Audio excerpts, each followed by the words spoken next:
अपने आटे में ही बस ये चीज़ें मिला दीजिए और यकीन मानिए आपका आटा ही आपके शरीर के लिए अमृत के समान हो जाएगा। ये आपको निरोगी बनाएगा और बुढ़ापे तक आप दौड़ते रहेंगे। तो चलिए आपको बताते हैं कि अपने आटे में आपको ऐसी कौन सी चीज़ें इंक्लूड करनी है। उम्मीद करती हूँ आज की ये जानकारी आपको बेहद पसंद आएगी।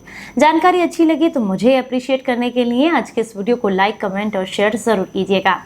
Hello everyone, welcome back. मैं आपकी होस्ट संतोष मधु, एक सर्टिफाइड डाइटिशियन और एक नेचुरोपैथ। आज हम बात कर रहे हैं आटे के बारे में, जिसका इस्तेमाल ज़्यादातर सभी घरों में किया जाता है।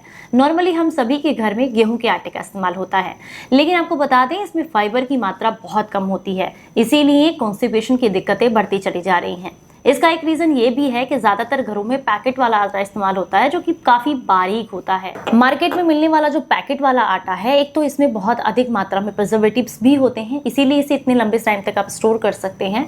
दूसरा, ये बहुत बारीक होता है, पतला होता है, जिसकी वजह से कॉन्स्टिपेशन बढ़ता है। तो आपने क्या करना है, इसके अंदर कुछ ऐसी चीज़ें इंक्लूड करनी है ताकि इसी की गुणवत्ता को बढ़ाया जा सके, क्योंकि हर किसी के घर में गेहूँ होना, उसे पिसवाना ये थोड़ा सा मुश्किल होता है। तो अगर इसी में कुछ चीज़ें इंक्लूड कर देंगे तो आपको इन सारी समस्याओं में, जैसे कि कॉन्स्टिपेशन रहना, गैस बनना, ब्लॉटिंग होना, खाना ना पचना, इन समस्याओं से छुटकारा मिलेगा।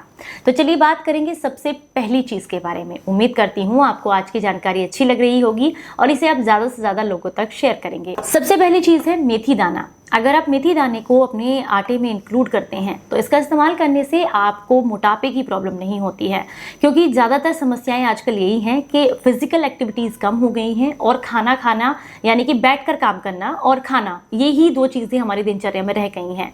तो ऐसे में अगर आप मेथी दाना को अपने आटे के अंदर इंक्लूड कर देते हैं तो ऐसा करने से ओबेसिटी का प्रॉब्लम कम होता है।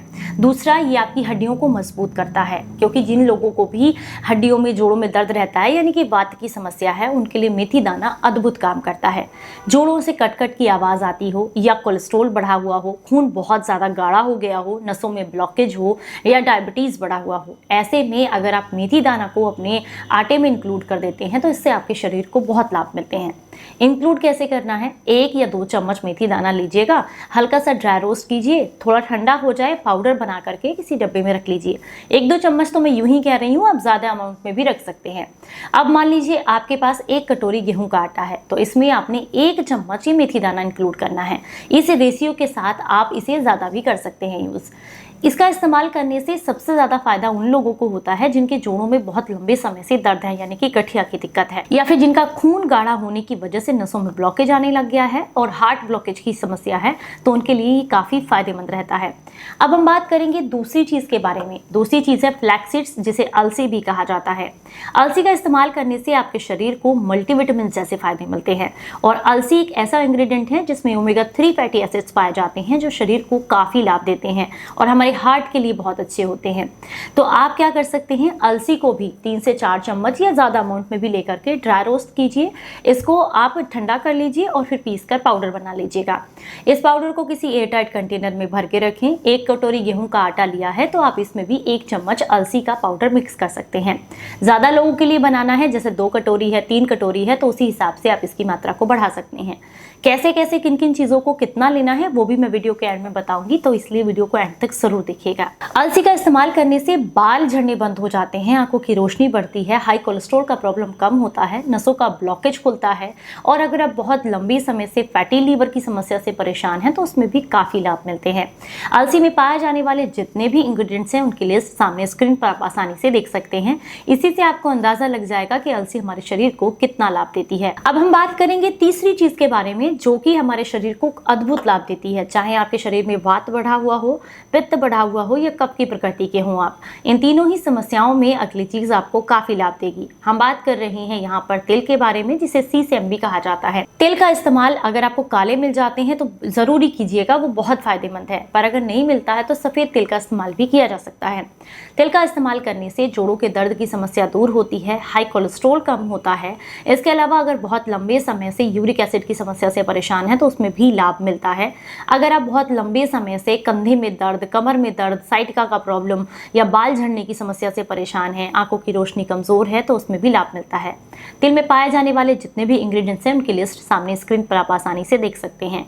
तो इसका इस्तेमाल करने से भी आपके शरीर को बहुत लाभ मिलते हैं। ये डाइजेशन में भी काफ़ी हेल्प करते हैं। जिन लोगों को भी अक्सर पित्त की समस्या रहती है और खाना नहीं पचता है, उनके लिए तिल काफ़ी फायदेमंद है। अब हम बात करेंगे इसका इस्तेमाल कैसे कर सकते हैं। तो इसका इस्तेमाल करने का भी बहुत आसान तरीका है। 4 से 5 चम्मच या ज़्यादा अमाउंट में, जैसा आपको ठीक लगता है, थोड़ा सा आप किसी पैन में डाल करके ड्राई रोस्ट कर लें। ठंडा होने पर पाउडर बनाकर किसी एयरटाइट कंटेनर में भर के रखें। 1 कटोरी आटे में 1 चम्मच इंक्लूड करना है। चलिए अब हम बात करेंगे चौथी चीज के बारे में, जिसे चौलाई कहते हैं। चौलाई का आटा अगर आप अपने गेहूं के आटे में मिक्स करते हैं तो इससे आपके शरीर को बेहद लाभ मिलते हैं। चौलाई जिसे राजगिरा भी कहा जाता है, इसका आटा बहुत आसानी से आपको मार्केट में बना बनाया भी मिल जाता है, या फिर आप चाहें तो चौलाई को घर ला करके पीसकर इसका आटा बनाकर तैयार कर सकते हैं, या फिर गेहूं को पिसवाते समय ही आप इसको इंक्लूड कर सकते हैं। लेकिन ध्यान रखना है, उस आटे को आपने 15 दिन से ज्यादा स्टोर नहीं करना है। राजगिरा का इस्तेमाल करने से आपके शरीर को बेहद लाभ मिलते हैं। ये आपकी किडनी को मजबूत बनाता है और उसके अलावा आपके लीवर के लिए बहुत अच्छा है, आंतों के लिए बहुत अच्छा है, गट हेल्थ को सुधारता है। इसमें पाए जाने वाले जितने भी इंग्रेडिएंट्स हैं यानी कि पोषक तत्व, उसकी लिस्ट सामने स्क्रीन पर आप आसानी से देख सकते हैं, ताकि इसके फायदों का अंदाजा आपको यहीं से लग जाए। राजगिरा का इस्तेमाल करने से आपके बाल नहीं झड़ते हैं, आंखों की रोशनी बढ़ती है, हड्डियां मजबूत होती हैं और शरीर को अद्भुत लाभ मिलते हैं। इसका भी इस्तेमाल करने का तरीका वही है कि 1 कटोरी आटा है तो उसके अंदर 1 चम्मच इंक्लूड करना है। अब आप कहेंगे कि इतनी सारी चीज़ों को क्या एक साथ इस्तेमाल करना है? बिल्कुल नहीं। कुछ समय के लिए, मान लीजिए 1 हफ्ते के लिए, आप राजगिरा का आटा जो है गेहूं के आटे में इंक्लूड कीजिए। 1 हफ्ते के लिए आप फ्लैक्स सीड्स को इस्तेमाल कीजिए। 1 हफ्ते के लिए तिल को इस्तेमाल कीजिए। 1 हफ्ते के लिए गेहूं के आटे में मेथी दाना को इंक्लूड कीजिए। अगर बदल बदल कर चीज़ों को इस्तेमाल करेंगे तो इससे आपके शरीर को इसे पचाने में भी आसानी होगी और आपके शरीर में गर्मी भी नहीं होगी। अब आप कहेंगे गर्मियों का मौसम है तो ऐसे में ये सारी चीज़ें गर्म होती हैं, तो हम कैसे इस्तेमाल कर सकते हैं? तो ऐसे में इन सारी चीज़ों का इस्तेमाल करना और भी आसान हो जाता है।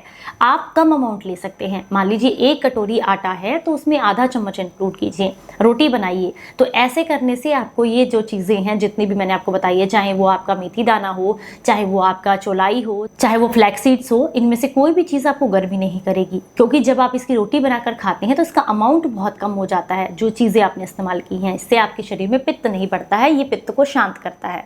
तो इस तरीके से आप यूज़ कर सकते हैं। और अगर आटे में इंक्लूड नहीं करना चाहते हैं तो तिल को भिगोकर इस्तेमाल कर सकते हैं, अलसी को भिगोकर इस्तेमाल कर सकते हैं। इसके अलावा मेथी दानों को भी भिगोकर इसका पानी पी सकते हैं। इससे भी इसके फायदे आपको काफ़ी मिलते हैं। तो उम्मीद करती हूँ आज की ये जानकारी आपको बेहद पसंद आई होगी। अच्छी लगी है तो सभी लोगों के साथ शेयर कीजिएगा। चलिए फिर मिलेंगे किसी नई जानकारी के साथ। तब तक अपना बेहद ख्याल रखिए और हंसते मुस्कुराते रहें। Stay healthy, stay happy.